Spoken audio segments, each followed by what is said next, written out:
Guys and girls, welcome you all from explore.com. In this video, I'm going to tell you about the strings in Java. So, strings are a main important part of Java where we will be using every time. So, let's discuss about that. In my previous video, I have talked about this one arrays, right? So arrays are stored in heap. Whenever you create your new array, that is going to be stored in your heap. Here you can see that I have created my array. So that is going to be stored in heap. 1 2 3 4 5 is going to be stored in that. Okay. And coming to the strings. So strings are a bit different from when you come to the storage of strings. It is very different from this arrays and all other variables and all.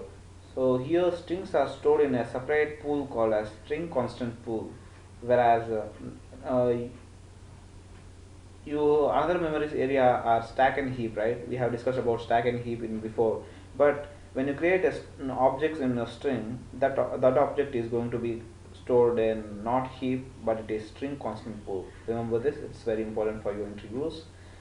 So next, suppose if I want to create a string, I want to name that with a keyword string. Okay, string my string is equal to new string of what string you want to create. You should write that I want to create a string called ABC, so I have written.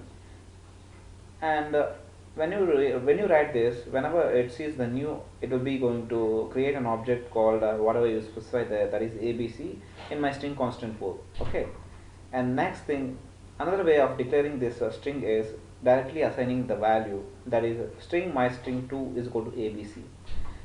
So you can also assign like this. It will also create a object called ABC in your string constant pool. So let us take another example. Suppose if we want to create one more string object called ABCD, you just add one D there. And that is also I am taking the instance variable as my string my str1. So what I want to create, string my str1 is equal to new string of ABCD. So how it is going to be handled?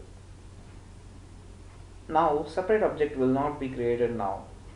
Already ABC is there, right? In your string constant pool already ABCD is there. Now D object will be created separately and somehow it will be linked with ABC. So finally you will get your object will be created as ABCD. So that's how this your string will be created when you overwrite the same instant variable.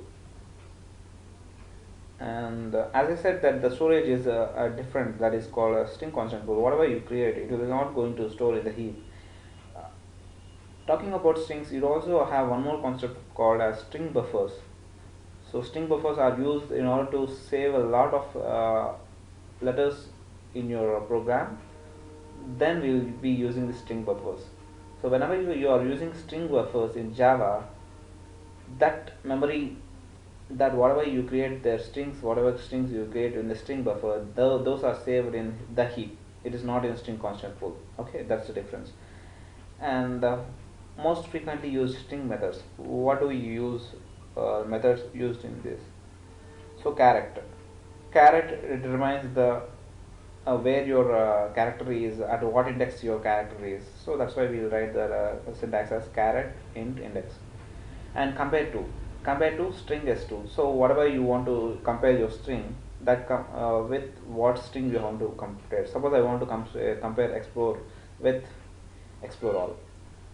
So that's how your string str2 is going to be explore all, and whatever you want to compare, that is going to be as actual string str1. Okay.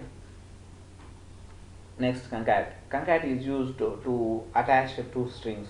That is, if I have a explore and I have r all as str2, explore as str1, and str2 as all. So if you want to concat, I just concat with this method. Okay. Equals, if you want to equal some other string with this whatever string you want to compare, you can use this equals method. Okay. Index of, Index of tells you the character, the whatever you character which you specify there, that index will be revealed. And length, this thing will be used very much whenever you are going to validate and all. Length is going to be very useful, because if suppose you want to restrict your users to some password will be at least 8 characters, right? So there the string is going to be validated, means it should be 8 strings. If you type more than 8 strings, if you type less than 8 letters, it will show you an error.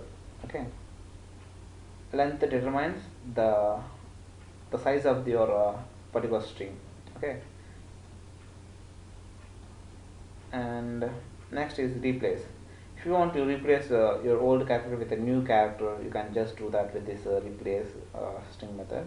And substring, so if you want to make an substring in your main string, from you can just give the index of that, begin index and end index. Suppose I have explore all, I will just give 1 and 5. So what I get, xplor, that's what I will get. Okay, that is substring. And summing up all this, string objects are stored in a separate separate memory called as string constant pool, and it's different from all the arrays and instance variable which you create before.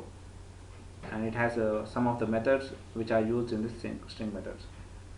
So in next session we'll be talking about constructors. Stay tuned with explore all.com.